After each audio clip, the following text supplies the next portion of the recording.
Un barcone con centinaia di migranti, circa 370, è arrivato ieri in nottata a 4 miglia da Lampedusa, mentre rischiava di capovolgersi a causa del forte vento di scirocco. Grazie all'intervento della Guardia di Finanza, i migranti sono stati salvati, scortati e condotti fino al porto. Scattata subito una nuova emergenza all'interno dell'hotspot di Contrada Imbriacola, sovraccarico di oltre 1500 persone. Nonostante le rassicurazioni giunte dal Viminale sul calo dei flussi migratori, il dato che emerge è notevolmente diverso ed infatti allo sbarco delle ultime ore con i 450 migranti in una grande imbarcazione sono arrivati altri sbarcati con piccole imbarcazioni. Solo qualche giorno addietro nella spiaggia di San Leone è avvenuto uno sbarco fantasma di 15 migranti circa che dopo l'arrivo in nottata si sono dileguati fra le campagne del territorio.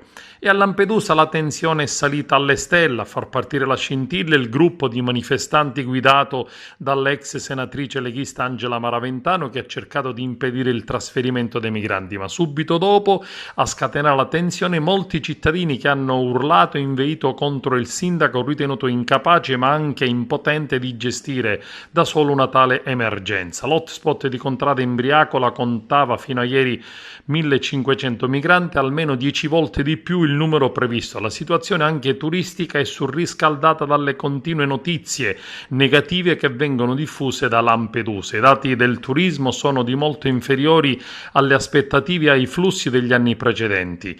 La rabbia sta montando, dice Martello, sindaco dell'isola. Le fake news e il bombardamento mediatico stanno facendo un danno enorme perché non fanno arrivare i turisti. Chi li ripaga questi danni?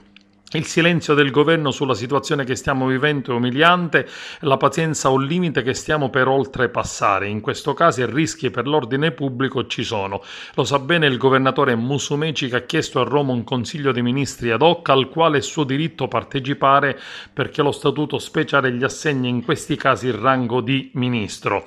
Anche il sindaco, come ha detto Totò Martello, ha convocato per oggi gli imprenditori, le associazioni e le parti sociali per proclamare lo sciopero generale dell'isola e dare un segnale forte di riscatto verso il governo nazionale, accusato di essersi disinteressato della situazione dell'isola.